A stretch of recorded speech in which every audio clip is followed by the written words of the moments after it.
तो 24 तीर्थंकर भगवान की, आचार्य भगवंत कुंद कुंद देव की, आचार्य भगवान रविशरण स्वामी महामुनि राज की, परम पूजनीय चर्या श्रोमणी अध्यात्म योगी आचार्य गुरुदेव श्री विशुद्ध सागर जी महामुनि राज की, अहिंसामयी जैन धर्म की, बीतरागी प्रभु रामचंद्र भगवान की,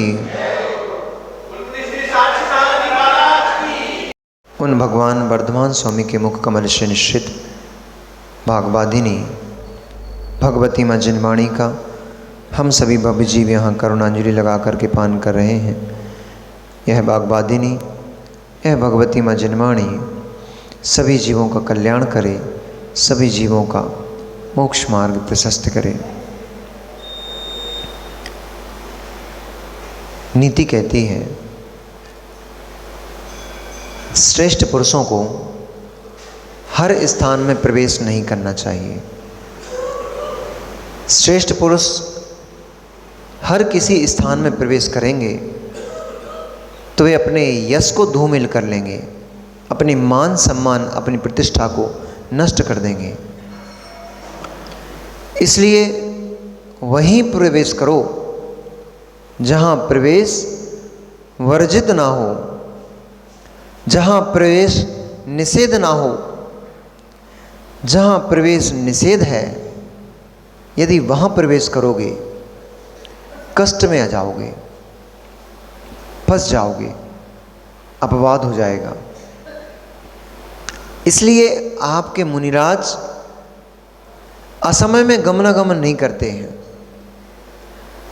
जैसे मुनिराजों की वृत्ति में आहारचर्या के लिए 6 कारण दिए हैं आचार्यों ने कि मुनिराज उन 6 कारणों से ही आहार ग्रहण करते हैं। 7वां कोई कारण नहीं है जिसके लिए मुनिराज आहारचर्या करते हों। ये जैन शासन है, ये जैन धर्म है। यहां साधु की वृत्ति भी मनमानी नहीं होती है। यहां पर साधु की चर्या के लिए संहिता है, पूर्व से ही मार्ग निर्धारण है, पूर्व से ही क्रियाएं निर्धारित हैं। ये ही करना है, इतनी ही करना है। अहो, क्या उस धर्म की महिमा कहें जिसमें मुनिराजों को आहारचर्या के लिए भी कारण आगम में दिए हुए हैं। इन कारणों से ही आपको आहारचर्या के लिए जाना है। यदि इन कारणों में से कोई कारण नहीं है तो आपको आहारचर्या के लिए नहीं उठना। आपका आहार दोषपूर्ण हो जाएगा। वेदना के प्रकार के लिए, प्रतिकार के लिए कारण दिए हैं। वेदना के प्रतिकार के लिए क्षुधा वेदनी सताती है, भूख पीड़ित करती है। उस पीड़ा के शमन को लिए मुनिराज आहार को जा सकते हैं। अपनी आवश्यक क्रियाओं में शिथिलता ना आ जाए, इसके लिए 6 आवश्यक क्रियाएं मुनिराज की कही गई हैं। यदि आहार नहीं करेंगे, शरीर शिथिल हो जाएगा, तो फिर आवश्यक क्रियाओं कैसे चित्त को स्थिर करके, मन लगा करके उन आवश्यक क्रियाओं को पूर्ति कैसे हो पाएगी। शिथिल शरीर से आवश्यक क्रियाएं नहीं हो पाएंगी। इसलिए आहार ग्रहण करो। संयम की रक्षा के लिए, चारित्र की रक्षा के लिए आहार ग्रहण करने के लिए कहा है। आहार ग्रहण करके आओगे तो मूल गुणों का पालन करोगे, उत्तर गुणों का पालन करोगे। इंद्रियों की शिथिलता रहेगी तो इंद्रियां व्यवस्थित कार्य नहीं करेंगी, तो संयम का पालन नहीं हो पाएगा, चारित्र का पालन नहीं हो पाएगा।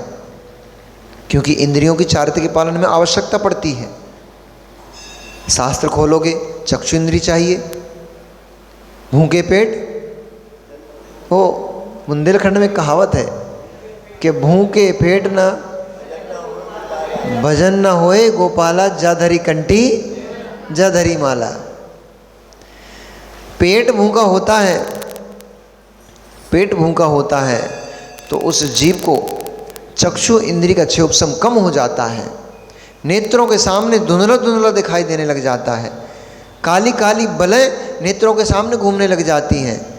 इंद्रियां स्पर्शन आदि इंद्रिय शिथिल हो जाती हैं, कर्ण इंद्रिय शिथिल हो जाती है, तो चारित्र का पालन नहीं हो पाएगा। इसलिए चारित्र का पालन करने के लिए भोजन ग्रहण करो, आहार ग्रहण करो। फिर कहा इंद्रियां शिथिल हो जाएंगी तो इरिया समिति आदि समितियों का पालन नहीं हो पाएगा। चार हाथ भूमि देखकर कैसे चलोगे? मार्जन करने में ही प्रमाद आने लग जाएगा। ऐसा होता है, जब 2-3 दिन के उपवास हो जाए तो उस समय पीछे भी वजनदार लगने लगती है, उठना बैठना भारी लगने लगता है। जो दिग्वंदना करते हुए मुनिराज प्रत्येक दिशा में जब सामायिक के लिए बैठते हैं तो चारों दिशाओं में दिग्वंदना करते हैं। गवासन से बैठ करके कायेश्वर करेंगे, गवासन से बैठ करके भगवान को नमस्कार करते हैं। इंद्रियां शिथिल हो जाती हैं, प्रमाद आ जाता है, अब बैठने की क्षमता नहीं है, खड़े ही खड़े नमस्कार हो गया, ये प्रमाद हो गया।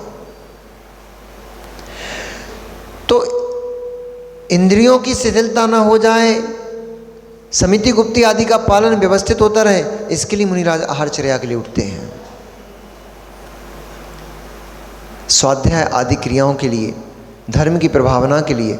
ऐसे कुछ ही कारण हैं, 6 ही कारण हैं, जिन 6 कारणों से ये मुनिराज आहारचर्या के लिए उठते हैं। ऐसे ही कुछ ही कारण हैं जिन कारणों से मुनिराज गमनागमन करते हैं। व्यर्थ में मुनिराजों के लिए गमनागमन का निषेध है।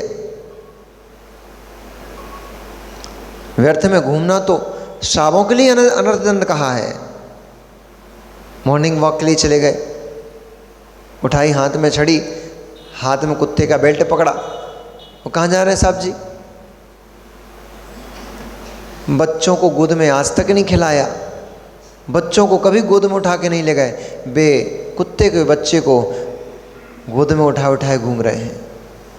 आज तक अपनी खुद की संतान को नहीं नहलाया, पर कुत्ते को पिल्ले को शैम्पू लगा लगा के नहला रहे हैं। अहो जीव के पाप कर्म का उदय, उस श्वान का तो पुण्य कर्म का उदय चल रहा है, उस कुत्ते का तो पुण्य कर्म का उदय चल रहा है। उसने तो पूर्व में कभी कुछ मायाचारी पूर्वक दान किया होगा, धर्म किया होगा मायाचारी पूर्वक, इसलिए उसकी तो पुण्य प्रकृति काम कर रही है कि बाबूजी हमारे उनकी सेवा कर रहे हैं, शैम्पू लगा लगा के नहला रहे हैं। लेकिन बाबूजी के पाप कर्म की प्रकृति काम कर रही है, कुत्ते को नहलाना पड़ रहा है।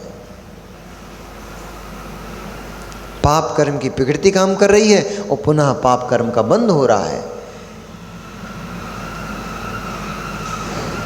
इसलिए मुनिराजों के लिए जो वृत्ति कही गई, उस वृत्ति में गमनागमन के भी हेतु दिए गए हैं। मुनिराज तीर्थ वंदना के लिए गमनागमन कर सकते हैं, मुनिराज आहारचर्या के लिए गमनागमन कर सकते हैं, मुनिराज समाधि आदि हो रही होती है, उस समाधि के प्रकरण में मुनिराज का गमन हो सकता है। चातुर्मास आदि के लिए किसी एक स्थान से दूसरे स्थान पर जाना है, उसके लिए गमनागमन हो सकता है। मल मूत्र आदि के विसर्जन के लिए गमनागमन हो सकता है। ऐसा नहीं कि महाराज जी का मन करा, मौसम बढ़िया दिख रहा है आज, चलो भैया आओ आज थोड़ा टहल के आते हैं, मौसम का नज़ारा मज़ा लेके आते हैं बाहर जा कर के। चलो अभी बरसात हो गई है तो सारे पहाड़ एकदम हरे भरे हो गए हैं, चलो थोड़ा बाहर का नज़ारा देख के आते हैं, पहाड़ पे पिकनिक सिकनिक बना के आते हैं, वहीं आहारचर्या कर लेंगे, वहीं थोड़ा घूम फिर लेंगे। व्यर्थ में घूमना तो श्रावक के लिए निषेध है, उसके लिए कहा है व्यर्थ में चलना फिरना अनर्थ दंड है। तो फिर मुनिराजों की वृत्ति तो कैसे व्यर्थ में चला चली की हो सकती है? फिर मुनिराज को कहा असमय में नहीं चलना, समय में ही चलना, प्रतिबंधित स्थान पर नहीं गमन करना। जिस स्थान में सामान्य लोगों का जाना आना निषेध है, बिना अनुमति के उस स्थान में कभी मुनिराजों को प्रवेश नहीं करना चाहिए, व्रतियों को भी प्रवेश नहीं करना चाहिए। अब पहले की परंपरा होती थी, आप सब लोग भूल गए, सब छोड़ छाड़ दिया है। पहले घरों की परंपरा होती थी, हमने तो अपने घर में भी देखा जब गृहस्थ थे तब, कि पिताजी जब घर के अंदर प्रवेश करते थे तो भले ही खकार नहीं आ रही हो, खांसी नहीं आ रही हो, तब भी क्या करते थे? सावला जी कैसे करते थे? इतने जोर से, इतने जोर से तो बेचारी बहू डर के धीरे से करना पड़ता था। खास के जाते थे और अच्छे पढ़े लिखे लोग आज भी उस परंपरा का निर्वाह करते हैं। वे नॉक करके जाते हैं, गेट को खटखटा के जाते हैं। किसी के घर में प्रवेश होता है तो खटखटा के जाना चाहिए, नॉक करके ना जाने उस घर में कौन पुरुष किस अवस्था में बैठा है, कौन स्त्री किस अवस्था में बैठी है, कौन कन्या किस अवस्था में बैठी हुई है। आप तो उठाए मुंह और सीधे घुस गए। उस घर में हो सकता है कोई नहीं था, कोई नहीं था, कहीं 5 मिनट के लिए सोचा कि अब भी तो करके आते हैं काम, बाहर तक गए, उतने में घर में आपने प्रवेश कर लिया। उन्होंने सोचा कि अब भी यहीं तो जा रहे हैं, क्या गेट लगाना। उन्होंने दरवाज़ा नहीं लगाया, और घर में कोई भी नहीं था, इकलौती कुंवारी कन्या बैठी थी घर में। और युवावस्था में चाहे व्रती हो, महाव्रती हो, चाहे आप श्रावक लोग हो, इन बातों को भी हमें सीखना पड़ेगा, जानना पड़ेगा। घर में कुमारी कन्या बैठी थी, आप सीधे घर में प्रवेश कर गए। वो चीख पड़ी, भयभीत हो गई, अचानक से किसी को आते देख करके चीख पड़ी। आपका अपवाद हो जाएगा, पूरा मोहल्ला पड़ोस डंडा लेके जाएगा भी ठोकने पीटने के लिए। इसलिए ऐसी किसी अवस्था में साधु पुरुषों को, श्रेष्ठ जनों को, सम्मान्य जनों को कभी भी प्रवेश नहीं करना चाहिए। जहाँ घर में किसी की स्त्री अकेली बैठी हो, कोई कन्या अकेली बैठी हो, उस घर में कभी भी श्रेष्ठ पुरुषों को प्रवेश नहीं करना चाहिए। अपनी बात दरवाजे से ही कहो और दरवाजे से ही वापस हो जाओ, अपवाद हो जाएगा। हो गया, हो गया। साधु पुरुष की मृत्यु के निकट पहुंचने की नौबत आ गई। नारद साधु पुरुष क्षुल्लक है, असमय में प्रवेश कर गए तो सैनिकों ने घेर लिया। कहां कर गए, क्यों कर गए, क्यों कर गए? जिज्ञासा उत्पन्न हुई, जिज्ञासा उत्पन्न हुई कि जनक ने ऐसा निर्णय क्यों लिया। कैसा निर्णय? जब सीता को युवा अवस्था में आते हुए देखा, तब जनक के मन में उत्कंठा उत्पन्न होने लग गई। जनक के मन में यह भाव उत्पन्न होने लग गया कि अब हमारी कुमारी सीता यौवन अवस्था को प्राप्त हो गई है, और यह सीता जाने किस पुरुष के साथ समागम को प्राप्त होगी। कौन ऐसा भाग्यशाली पुरुष होगा जो हमारी कन्या सीता के साथ विवाह करेगा। तब उनकी दृष्टि रामचंद्र के ऊपर गई और उन्होंने वही निर्णय कर लिया कि रामचंद्र से ही हमारी सीता का विवाह होगा। तो नारद ने जब ये बात सुनी कि रामचंद्र से सीता के विवाह का निर्णय जनक ने कर लिया है, अब उनके मन में जिज्ञासा उत्पन्न होने लग गई, ऐसा रामचंद्र के अंदर क्या है? सीता सुकुमारी कैसी है? सीता सुकुमारी कैसी है जिसे रामचंद्र के साथ बिहाया जाएगा? मैं देखूं तो कि हमारे रामचंद्र के साथ विवाह करने में सीता के पास ऐसे कौन से शुभ लक्षण हैं जिन शुभ लक्षणों के कारण से ये जनक ने राम को अपना वर चुना है, सीता के लिए वर चुना है। इस कौतूहल में, अब नारद तो थे ही कौतूहली,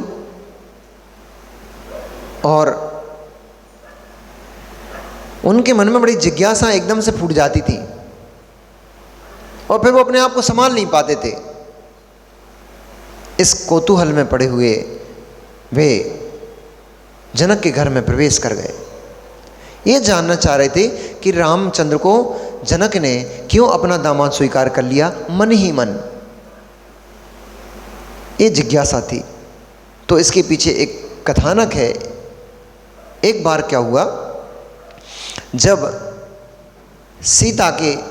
सीता भामंडल के वियोग में माता पिता और सभी व्याकुल थे, धीरे धीरे जब सीता वृद्धि को प्राप्त होती गई तो सभी ने भामंडल का दुख भुला करके सीता में ही अपनी प्रीति, अपना मन को स्थिर कर लिया। जब कोई वस्तु मिलने की संभावना खत्म हो जाती है तो फिर आदमी भी हाथ पैर चलाना बंद कर देता है। हाथ पैर भी तब तक चलाते हैं विवेक भैया लोग बाग जब तक उम्र होती है, बिटिया मिलने की संभावना होती है। सही है कि नहीं? जब देख लेते हैं कि अब उम्र 40-45 के पार हो चुकी है, अब कोई भी बिटिया मिलने की संभावना नहीं बची, तो फिर घर वाले भी हाथ पांव चलाना बंद कर देते हैं। बोले अब भैया तुम अपने भाग पे जियो, व्रत लेना हो तो व्रत ले लो, नहीं लेना हो तो जैसे हो वैसे ही अच्छे हो। ऐसे जब भामंडल के मिलने की कोई भी संभावना नहीं दिखाई देती थी तो फिर उन्होंने अपने पूर्ण मन को सीता में ही लगा लिया। सुख से ऐसा समय बीतता चला गया। अचानक से एक दिन क्या हुआ कि विजयार्ध पर्वत की दक्षिण श्रेणी और हिमालय के कैलाश पर्वत के उत्तर श्रेणी की तरफ से, इनके बीच में बहुत सारे नगर बने हुए हैं जहाँ पर मलेच्छों के निवास स्थान हैं। वे मलेच्छ स्वभाव से ही बड़े क्रूर होते हैं, निर्दयी होते हैं, अर्धनग्न अवस्था में जीते हैं, मांस आदि का भक्षण करके ही उनका जीवन यापन होता है। ऐसे वे क्रूर निर्दयी मलेच्छों ने राजा जनक के मिथिलापुर नगरी के ऊपर आक्रमण कर दिया और रास्ते में पड़ने वाले सारे नगरों को, सारे गांवों को नष्ट ध्वस्त करते चले आ रहे थे। सारे के सारे नगरों को और भवनों को उन्होंने ऐसा बना दिया जैसे कि समतल भूमि ही थी। इस प्रकार से बहुत जनहानि, बहुत धन हानि और बहुत जीव हानि, त्रिंच आदि को मारते हुए वे मिथिलापुरी की ओर बढ़ते चले आ रहे थे। यह समाचार जब राजा जनक ने सुना कि मलेच्छों ने बहुत भारी संख्या में एकत्रित होकर के और हमारे मिथिलापुर के ऊपर आक्रमण कर दिया है, तब उन्होंने इस बात को जाना कि इन मलेच्छों से मेरा जीत पाना तो बड़ा दुष्कर है, क्योंकि ये स्वभाव से ही क्रूर हैं, बहुत भारी संख्या में हैं। छोटे मोटे नहीं थे, बड़े बड़े देश थे उनके पूरे। और उन देशों में कपोत, शक, मंकन, कंबोज आदि आदि जो बड़े बड़े धुरंधर मलेच्छ थे, वे अंतरंगतम ऐसा उनका स्वामी हुआ करता था। उस स्वामी की आज्ञा पा करके ये सब के सब मलेच्छ एकत्रित हो गए, एक साथ हो गए और सारे के सारे नगरों को खाली करते हुए ये मलेच्छ ऐसे जैसे कोई विशाल तूफान नगरों को और भवनों को उड़ाते हुए ले जाता है, ऐसे वे मलेच्छ सारे के सारे नगरों को और नगरों में पड़ते हुए जो छोटे गांव आदि थे उन सबको उड़ाते हुए, उनको जमींदोज करते हुए वे सब मलेच्छ मिथिलापुरी की ओर चले आ रहे थे। तब जनक ने जाना कि ये बहुत विशाल संख्या में हैं, क्रूर हैं, निर्दयी हैं, इन लोगों से जीत पाना ऐसे तो संभव नहीं हो पाएगा।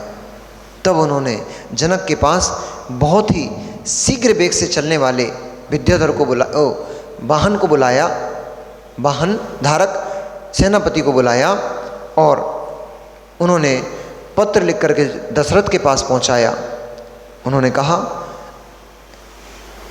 हे अयोध्यापति, आप युग श्रेष्ठ हैं। इस समय सारे देशों की नज़र आपके ऊपर टिकती है और सारे देशों के लालन पालन में आपका प्रमुख योगदान है। सारे देशों की रक्षा, सारी प्रजाओं की रक्षा में आपका विशेष योगदान है। इसलिए हमारे ऊपर एक बहुत बड़ा संकट आन पड़ा है कि जो विजयार्ध के दक्षिण तरफ से और कैलाश पर्वत की उत्तर तरफ से बहुत सारे मलिच्छ एकत्रित होकर के बहुत बड़े बवंडर तूफान के समान, बहुत बड़े समुद्र में उठते हुए ज्वार भाटे के समान सारे के सारे मलिच्छ हमारी मिथिलापुर की तरफ और हमारे देश की तरफ चले आ रहे हैं। बहुत से नगरों को, बहुत से स्थानों को उन्होंने नष्ट भ्रष्ट कर डाला है। बहुत जनहानि हो चुकी है हमारे देश की। इसलिए इस समय हमें क्या करना उचित है, हमें किसकी शरण को प्राप्त होना चाहिए, क्योंकि यदि यूं ही बैठे रहे तो सारी प्रजा नष्ट हो जाएगी, और सारी प्रजा नष्ट हो जाएगी तो हमारे नगरों में ये विशाल विशाल जो जिन बिंब हैं, जिन चैत्यालय हैं, प्रजा ही नहीं बचेगी तो उनकी रक्षा कैसे होगी। क्योंकि वे जनक दशरथ दोनों ही जिन भक्त थे।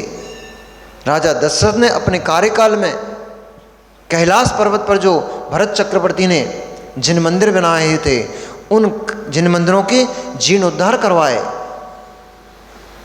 उनकी देखरेख के लिए, उनकी सेवा आदि के लिए बहुत सारे सेवकों को नियुक्त किया उन्होंने। यद्यपि वहाँ नियुक्ति की आवश्यकता तो नहीं थी, क्योंकि उन मंदिरों की रक्षा तो देव करते थे, परंतु वे मंदिर जीर्ण शीर्ण हो चले थे, प्राचीन हो चले थे, इसलिए उनकी पुनः उनको जीर्णोद्धार करा करके उनको नवीनीकरण कराया गया। ये परंपरा नई नहीं है, पुरानी है, परंतु जीर्णोद्धार की उनको नवीनीकरण कराया, और नवीनीकरण करा करके उन मंदिरों के रक्षा के लिए, सेवा के लिए बहुत सारे लोगों को वहाँ पर नियुक्त किया। ऐसे वो जिन भक्त राजा दशरथ ने जब यह समाचार जाना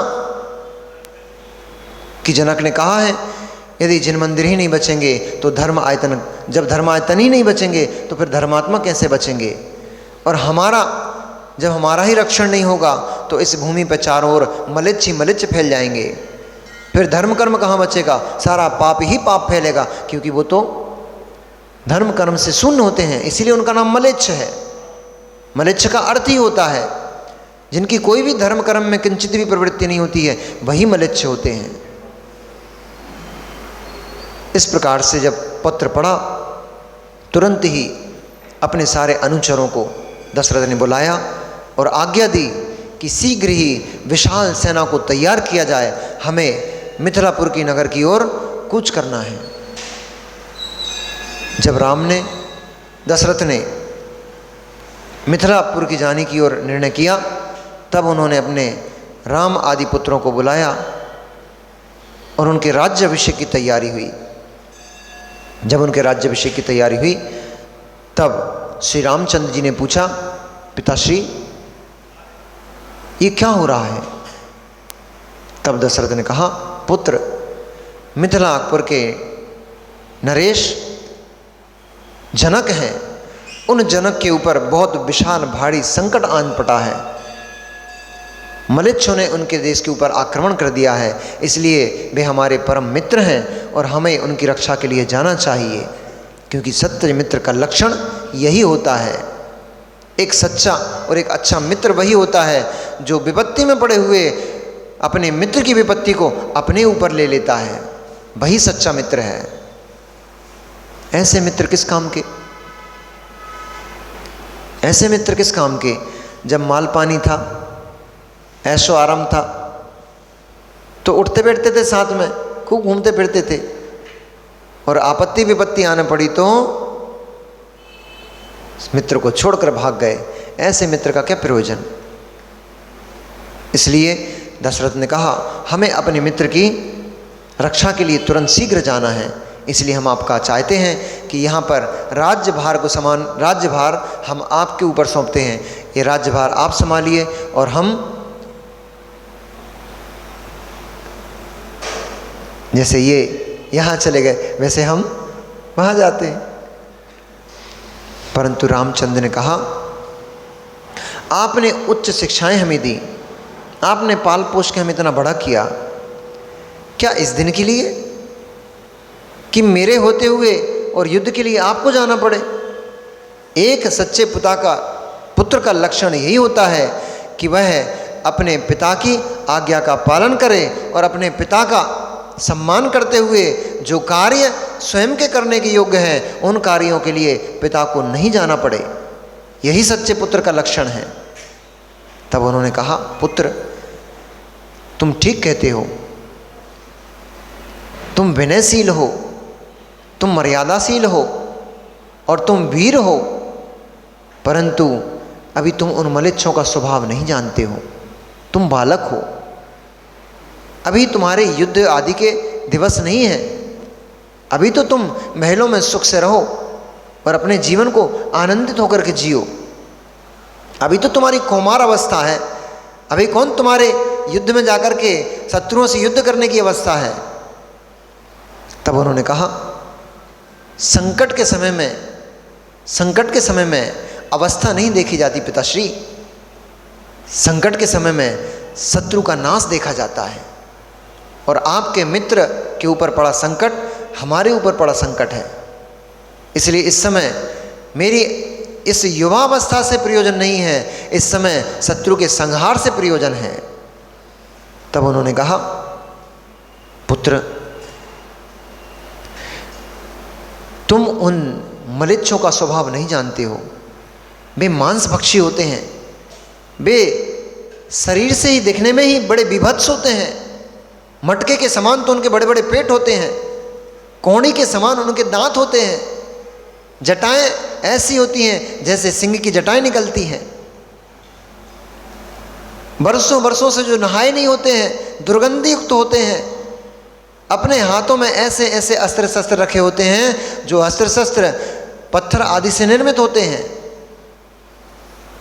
विकराल रूप को धारण किए होते हैं, उनका मुख देखने से ही कमजोर हृदय वाला व्यक्ति तो मृत्यु को प्राप्त हो जाए, ऐसे वह विभत्स और तिरंचों के समान वे नर, वे तुम्हारे लड़ाई की योग्य नहीं, युद्ध की योग्य नहीं है, उनसे लड़ने के लिए तुम्हें नहीं मुझे ही जाना पड़ेगा। तब राम ने कहा, पिताश्री इसका अर्थ तो ये हुआ कि आप हमें इस योग्य ही नहीं समझते हैं, आपको अपने रक्त के ऊपर क्या भरोसा नहीं है। तब दशरथ ने कहा, भरोसा तो है, पर मैं तुम्हें कैसे पहुंचाऊं, मेरा मन भय खाता है। उन्होंने कहा, हे पिताश्री निर्भय हो जाइए, आप क्योंकि सुकुमार अवस्था को देख रहे हैं, आप क्यों यौवन अवस्था को देख रहे हैं, इसलिए आप भय खाते हैं, लेकिन क्या उगता हुआ प्रचंड सूर्य अंधकार को ध्वस्त नहीं कर देता, संपूर्ण अंधकार को उगते हुए सूर्य की लाल लाल पतली पतली सी किरणें ही क्या नष्ट नहीं कर देती, क्या एक छोटी सी चिंगारी अग्नि का एक छोटा सा कण क्या विशाल विशाल वन को दावानल से युक्त नहीं कर देता।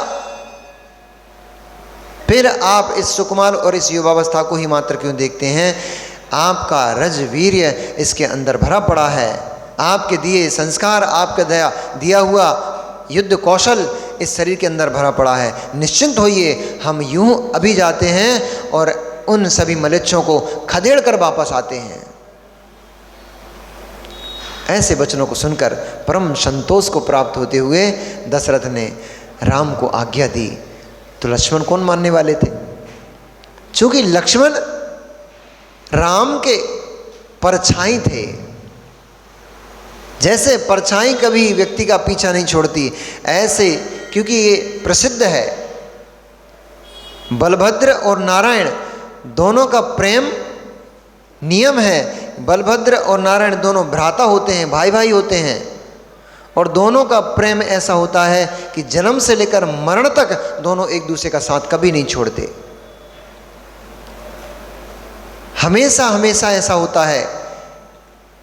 बलभद्र बड़े होते हैं, नारायण छोटे भाई होते हैं, पर नारायण अपने बलभद्र बड़े भाई का कभी भी परछाई के जैसा साथ साथ रहते हैं, कभी उनका पीछा नहीं छोड़ते हैं। तो लक्ष्मण ने कहा, पिताश्री भ्राता अकेले नहीं, मैं इनके साथ जाऊंगा। दशरथ ने भी एक से भले दो, उन्होंने भी आशीर्वाद देते हुए उनके माथे पर तिलक करा और कहा, विजयी भव, जाओ पुत्रों, हमारे मित्र की और हमारे देश की, हमारे जिन मंदिरों की, जिन धर्म की रक्षा करते हुए उन मलेच्छों को दूर तक खदेड़ दो, ताकि पुनः कभी उनका मस्तिष्क इस भूमि की ओर देखने के लिए उठना न पाए। उधर जब तक यहाँ पर राम लक्ष्मण गमन करते हैं, विशाल समुद्र के समान सेना को लेकर के वे राम लक्ष्मण युद्ध के लिए प्रयाण करते हैं।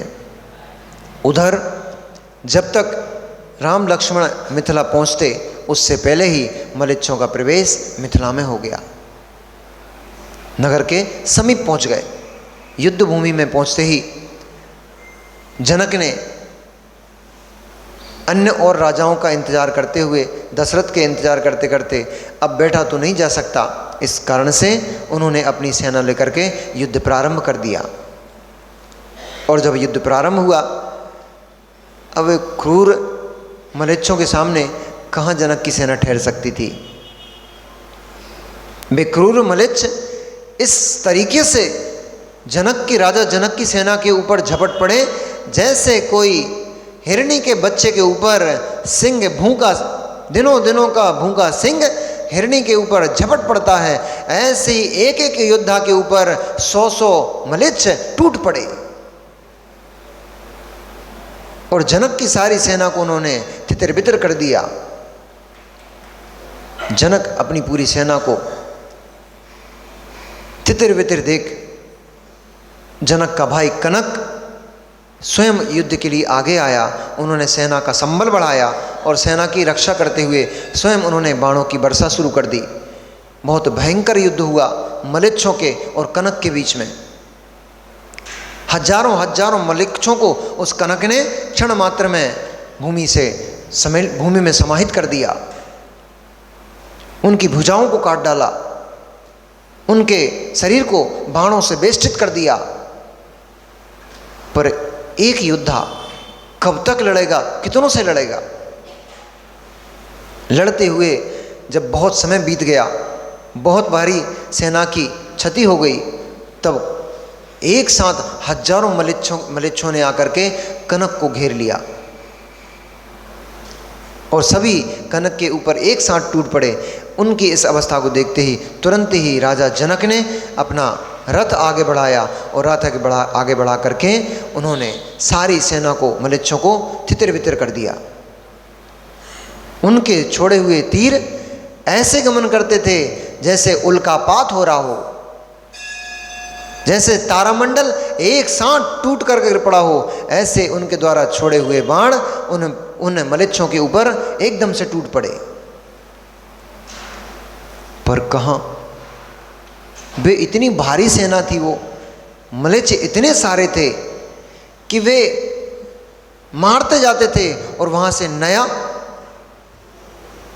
नई पूरी एक टुकड़ी आके सामने खड़ी हो जाती थी। इधर जब तक उसका सफाया करते तब तक तीसरी टुकड़ी आके खड़ी हो जाती थी।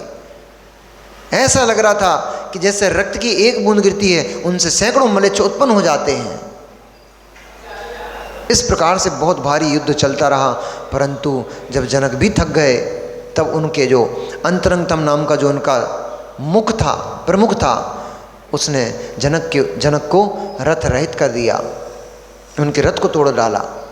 और जैसे ही मुकदर से उनके ऊपर प्रहार करने वाला था, उसी समय पर राम लक्ष्मण ने उस युद्ध भूमि में प्रवेश किया और दूर से ही जनक को घिरा हुआ जान करके उन्होंने वहीं से बाणों की वर्षा जो प्रारंभ की, उन्होंने बाणों की वर्षा से उस पूरी सेना को क्षण मात्र में विलीन कर दिया। आंखें बंद किए हुए जनक भगवान का स्मरण ही कर रहे थे कि अब अंत समय है, अब तो कुछ होने वाला है नहीं, इसलिए परमात्मा को स्मरण करके अपनी गति को सुधार लिया जाए, ठीक कर लिया जाए। ऐसा भगवान का स्मरण करते हुए जैसे ही उन्होंने आंखों को खोलकर देखा, ओ दो कुमार, देवों के समान दो कुमार वहाँ सर रथ पर आरूढ़ होते हुए और चले आ रहे हैं। उन्होंने सारे मलेच्छों को खदेड़ना प्रारंभ कर दिया। राम और लक्ष्मण के प्रहारों से मलेच्छ कभी इस दिशा में भागते थे तो कभी उस दिशा में भागते थे। जैसे घनघोर बारिश की बूंदें जैसे घनघोर बारिश की बूंदें एक के बाद एक पड़ती रहती हैं, ऐसे ही राम लक्ष्मण के द्वारा छोड़े गए तीर उन बारिश की बूंदों की तरह एक के बाद एक चले आ रहे थे और मलेच्छों की सेना को नष्ट भ्रष्ट करते चले जा रहे थे। सेना, राम लक्ष्मण के साथ जो सेना आई थी, उस सेना ने सारे मलेच्छों के कहीं रथ तोड़कर फेंक दिए, अस्त्र शस्त्र तोड़कर फेंक दिए, तो कहीं किसी के हाथ पैर तोड़ दिए, किसी के सर फोड़ दिए। ऐसे बड़े विशाल रूप से उस मलेच्छों की सेना का और रामचंद्र जी की सेना का विशाल युद्ध हुआ। युद्ध में राम विजयी हुए और सारे मलेच्छ कई योजनों तक रामचंद्र जी की सेना ने उन मलेच्छों को खदेड़ दिया, जिससे बड़े बड़े उनके योद्धा मृत्यु को प्राप्त होकर के और वे इस देह से रहित हो गए। इस प्रकार से सारे के सारे मलेच्छ भाग खड़े हुए और जिसको जहाँ स्थान मिलता था वहाँ भागते हुए वे वहीं पर निवास करने लग गए। इस प्रकार से जब जनक कनक आदि सभी राजाओं की रक्षा हुई, तब राजा जनक ने मिथिलापुरी में ले जाकर के राम का अभिषेक किया और उनकी बहुत बड़ी पूजा की, बड़ा उत्सव मनाया गया। और उसी समय पर उन्होंने निर्णय कर लिया कि राम ही हमारी सीता के पति होंगे, हमारे दामाद जामाता राम ही होंगे।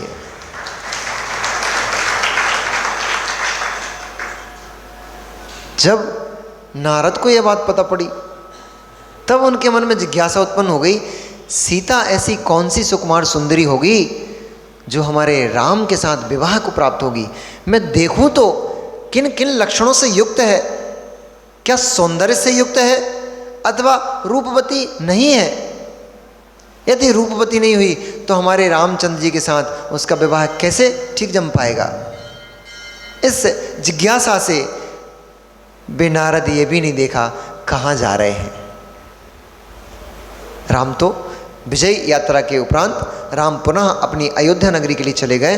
बहुत समय बीत गया, तब नारद के अंदर जिज्ञासा उत्पन्न हुई और शीघ्र ही नारद दौड़ा दौड़ा मिथिलापुरी में पहुंच गया और मिथिलापुरी में बिना किसी को सूचना दिए ही सीधे ही उसने सीता के कक्ष में प्रवेश कर लिया।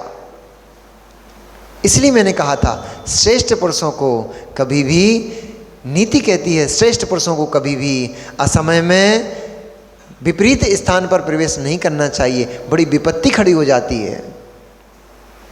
नारद ने जैसे ही प्रवेश किया, मिलता हूँ साहुला जी, नारद ने जैसे ही प्रवेश किया, सीता सुकुमारी कमलासन पर बैठी हुई, कमलों की सैया पर, सेज पर, कमलों की सेज पर बैठी हुई और कमल से अपने मुख को ताड़ित कर रही थी। ऐसी दशा में वह अपने स्वप्न में खोई हुई थी, अपने चिंतन में डूबी हुई थी। अचानक से अब नारद जी अर्धनग्न अवस्थाधारी क्षुल्लक थे ना, तो लंगोटी फंसाए थे और दुपट्टा डाले थे। ऐसा कोई अर्धनग्न व्यक्ति किसी सामान्य स्त्री के सामने भी पहुंच जाए तो वो भी डर जाए। अब उनने तो कभी ऐसा कुछ भेष देखा ही नहीं था, महलों में रहने वाली, बाहर कभी निकली नहीं, कुछ जाना नहीं बाहर का क्या। तो ऐसे अर्धनग्न अवस्था में वे क्षुल्लक महाराज जैसे ही उसके कक्ष में प्रवेश करे, वो सीता एकदम से चौंक पड़ी और चिल्ला पड़ी, हाय माँ, ये कौन आ गया। और जैसे ही उन्होंने नारद को देखा, भयभीत होकर के अपने कक्ष के अंदर प्रवेश कर उन्होंने दरवाजे बंद कर लिए।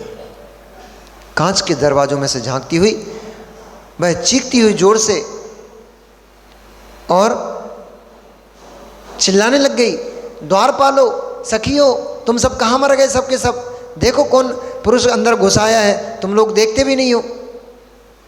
और जैसे ही चिल्लाते हुए उसने कक्ष के अंदर प्रवेश किया, दरवाजे बंद कर लिए।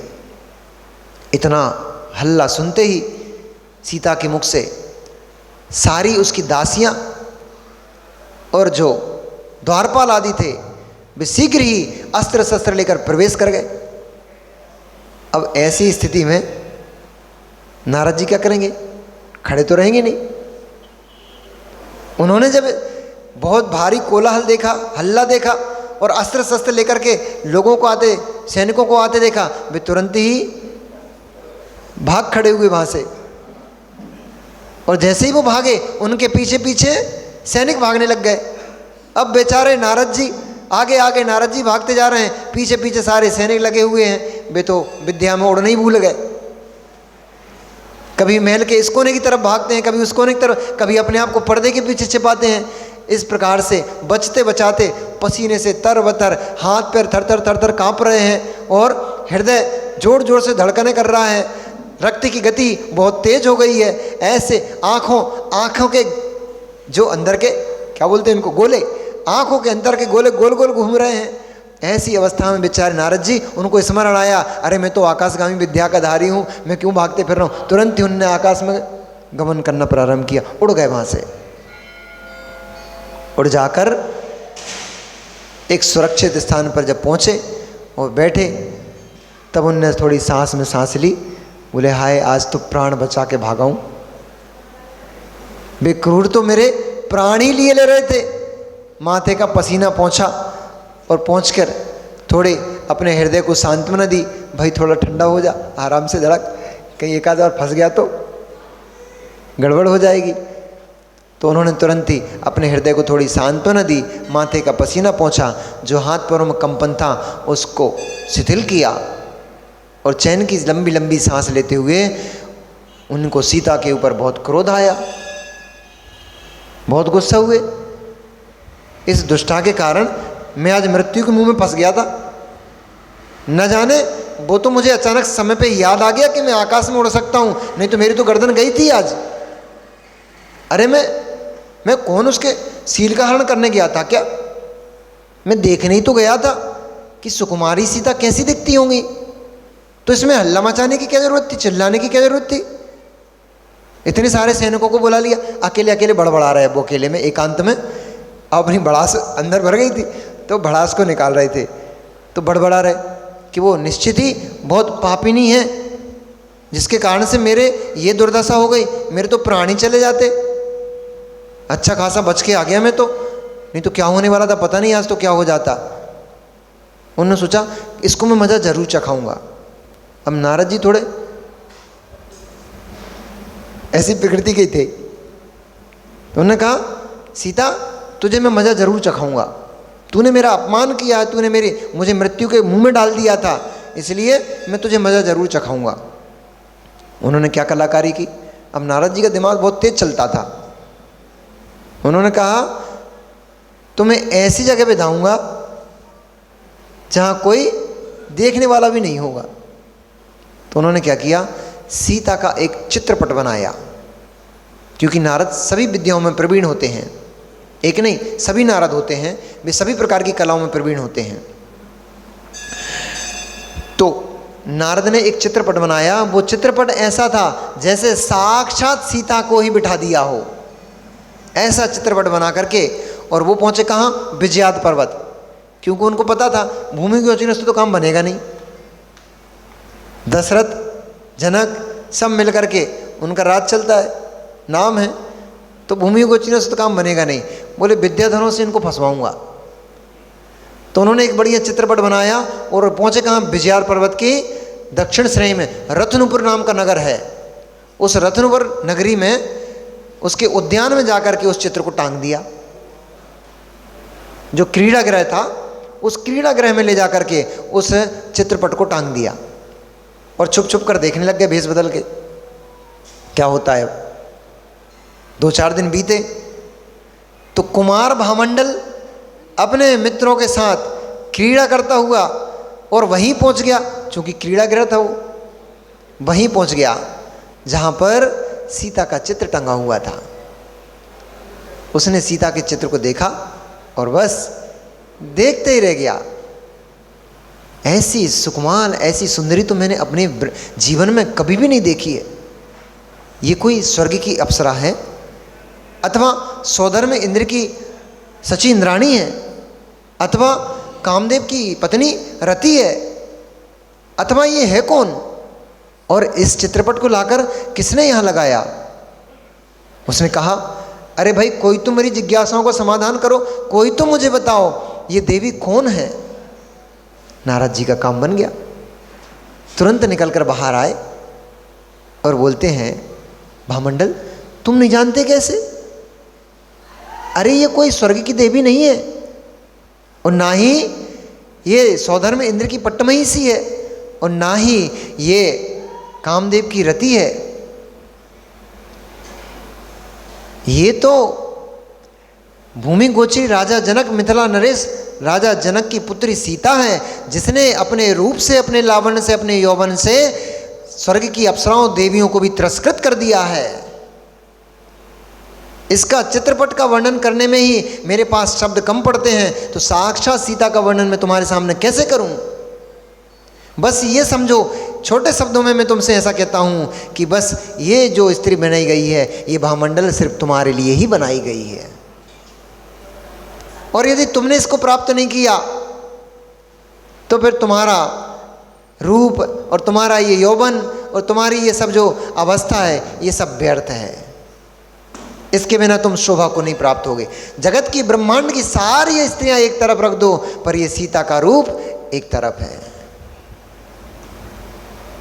उसकी इतनी तारीफ करी। चित्र देखकर बेचारा भामंडल वैसे ही दीवाना हो गया था, वैसे ही विवल हो गया था और प्रेम का अंकुर तो उसके अंदर वैसे ही फूट गया था। अब इतनी तारीफ और कर दी, अब तो उसके मन में हर क्षण बस एक ही उत्कंठा होने लग गई, कब हो कि मैं सीता का रूप निहारूं, कब हो कि मैं सीता से जाकर के मिलूं, कब मैं उसके समागम को प्राप्त होऊंगा। आए तो क्रीड़ा करने थे, वन में आए तो क्रीड़ा करने थे, क्रीड़ा वीड़ा करना सब भूल गए और बस उस सीता के रूप लावण्य में खोए रहे। भवन में वापस पहुंच गए, महल में वापस पहुंच गए, पर वे पहुंच तो गए थे लेकिन उनका चित्र तो उस सीता के रूप में ही लगा रहा। जब बहुत दिन बीतते चले गए, शरीर जीर्ण होने लग गया, मुख की कांति म्लान होने लग गई और ना भोजन में मन लगता, ना वाहन आदि सवारी में मन लगता, ना अस्त्र शस्त्र विद्या में मन लगता, किसी भी कार्य में जब मन नहीं लगता, तब चंद्रगति जो उसके विद्याधर पिता थे, जिन्होंने उसको झेला था, उन पिता ने कहा कि हे पुत्र, क्या कारण है, किस कारण से, क्या तुम्हारे स्वास्थ्य में अनुकूलता नहीं है, अथवा क्या ऐसा कारण है जिसके कारण तुम ऐसी शिथिल अवस्था को प्राप्त हो, मुझे कहो। अब पिता से कैसे कहें, शर्म के कारण उनसे कुछ भी नहीं कहा, अपनी गर्दन को नीचे करके बैठे रहे। पर उस सीता के बिना चैनी भी तो नहीं पड़ रही थी, इसलिए उन्होंने अपने मित्रों को संदेश दिया, कैसे भी करो पिता तक इस बात को पहुंचाओ कि मैं सीता के बिना जीवित नहीं रहूंगा। जब तक ये स्त्री मुझे नहीं मिलेगी, मुझे चैन आने वाला नहीं है। तब चंद्रगति ने उस पट को देखा और चित्रपट को देखकर कहा, हो ना हो ये करतूती केवल नारद की हो सकती है। ये चित्रपट इधर लाने वाला कौन है? तब सभी लोगों ने कहा, अज्ञात रूप से किसी ने क्रीड़ा वन में लगा दिया था। तो समझ गए, हो ना हो ये चालाकी नारद की है, क्योंकि ऐसे काम नारद ही कर सकते हैं और कोई तो नहीं कर सकता। उन्होंने नारद का आह्वान किया, उनको बुलाया, उनसे पूछा, कौन है, क्या है, इसके बारे में कुछ तो कहो। तो नारद तो चाहते ही ये थे। उन्होंने झटपट पूरा वृत्तांत क्या सुनाया। कनक जनक की पुत्री है, मिथिला नरेश की, मिथिला नगरी में रहती है, ऐसी रूपवती है, और थोड़े और उनकी तारीफ में पुल बांध दिए ढेर सारे। उन्होंने कहा, भामंडल से कि हे पुत्र भामंडल, तुम इतने परिणामों को विफल मत करो, अपने परिणामों को संभालो। इसमें क्या बड़ी बात है? तुम यदि चाहते हो कि इसका विवाह तुमसे हो, तो इसका विवाह तुमसे ही होगा। पर तुम अपने शरीर को क्यों क्रश करते हो, भोजन पानी को क्यों छोड़ते हो। ऐसा जब पिता ने सांत्वना दी, तब भामंडल को थोड़ा शांति महसूस हुई, थोड़ा चैन पड़ा कि अब पिताजी शामिल हो गए हैं मेरे दुख में, मतलब कुछ काम बन जाएगा। थोड़ी सांत्वना मिली, थोड़ी शांति मिली। पर अब चंद्रगति के सामने बड़ी दुविधा खड़ी थी, वो विद्याधर और वो भूमि गोचरी। उसने कहा मैं विद्याधर हूँ, पहले तो विद्याधर के कुल में भूमि गोचरियों की कन्या कैसे आएगी, क्योंकि सारे विद्याधर इस बात का विरोध करेंगे। दूसरी बात, अगर मैं उनको समझा बुझा भी दूं तो सबसे बड़ी समस्या ये खड़ी है कि जनक के पास जाकर बात कौन करेगा। यदि उनने इनकार कर दिया तो मेरा अपमान हो जाएगा और सारे विद्याधर मुझसे क्या कहेंगे, मैं किस मुख से वहाँ से वापस आऊँगा। सारे विद्याधरों के सामने मेरी क्या इज्जत रहेगी कि एक भूमि गोचरी ने अपनी कन्या देने से तुझे इनकार कर दिया, तो मेरा तो बहुत अपमान हो जाएगा, मेरा मन तो खंडित हो जाएगा। तब बड़ी आपत्ति विपत्ति में पड़े, चिंतन में पड़े वे चंद्रगति। रात में आकाश के खुले आकाश में चांदनी के नीचे कभी इस तरफ जाते तो कभी उस तरफ जाते। उनकी इस अवस्था को चपल वेग नाम के एक विद्याधर ने देख लिया, जो उनका सेनापति था। चपल वेग ने कहा, राजन, आज से पहले कभी मैंने आपको इस अवस्था में नहीं देखा। क्या कोई आपत्ति है हमारे देश नगर के ऊपर जिसके कारण से आप इतनी चिंताग्रस्त हैं, अथवा किसी आपके शत्रु ने आपकी अवज्ञा की है? मुझे कहिए, मैं क्षण मात्र में आपके सारे संकटों को दूर करता हूं। उन्होंने कहा, सेनापति, ये सब बात नहीं है, बात बड़ी गंभीर है। बोले, आप मुझे कहिए तो, मैं आपका सेवक हूं, आपके सारे कष्टों का हरण करना मेरा कर्तव्य है। तो उन्होंने कहा, मिथिला नगरी की महाराजा राजा जनक हैं, उनकी पुत्री सीता है। हमारे भामंडल का उस सीता के ऊपर मन आ गया है। हमारी पुत्री, हमारे पुत्र भामंडल का, ऐसा हो जाता है, देखो, हमारे पुत्र भामंडल का उस सीता के ऊपर मन आ गया है और वह बड़ा दुखी है, व्यथित है, उत्कंठित है। उसका मन कहीं भी नहीं लगता है। जब तक उसका उसके साथ विवाह नहीं, सीता के साथ विवाह नहीं हो जाएगा, तब तक वो चैन को धारण नहीं करने वाला। अब समस्या ये खड़ी हुई है कि हम लोग विद्याधर हैं, हम उस भूमि गोचरी के पास कैसे जाएंगे उसकी बेटी मांगने के लिए। तुम कुछ ऐसी युक्ति करो कि वो खुद ही आकर के अपनी बेटी दे जाए। तब चपल बोई ने कहा, इतनी सी बात को लेकर के आप चिंतित थे, ये तो मेरे बाएं हाथ का काम है, अभी करके आता हूं। विद्याधर तो था ही, तुरंत ही विद्या के बल से पहुंचा, मिथिला नगरी पहुंचा और मिथिला नगरी जाकर के उसने एक बहुत सुंदर अश्व का रूप धारण किया, घोड़ा। क्योंकि राजे महाराज घोड़े हाथी इनके बड़े शौकीन होते थे, प्रेमी होते थे। तो उसने ऐसे घोड़े का जिसके बड़े बड़े नथुए हर समय हिलते थे, जिसके होंठ एकदम कपकपाते रहते थे और जिसके जो बाल थे वो बार बार अपने बालों को फड़फड़ाता रहता था, अपने खुरों से जमीन को ताड़ता रहता था, विशाल काय था। सामान्य अश्व तो उसको देख करके भयभीत हो जाते थे। ऐसे विशाल काय और बहुत ही सुंदर अश्व का उसने रूप धारण किया और जाकर के मिथिला के उद्यान में खड़ा हो गया। जब माली ने देखा कि एक अश्व ऐसा प्रतीत होता है कि साक्षात देवों के द्वारा निर्मित वस्तु है, ये तो कोई ऐसा अश्व तो हमने अपने जीवन में कभी देखा ही नहीं, इसके योग तो हमारे महाराजा जनक ही हैं। और तुरंत जाकर के उन्होंने, माली ने जनक को उस बात का सूचना दी। जब सूचना मिली तो उस अश्व को पकड़ करके घुड़शाला में बांध दिया गया।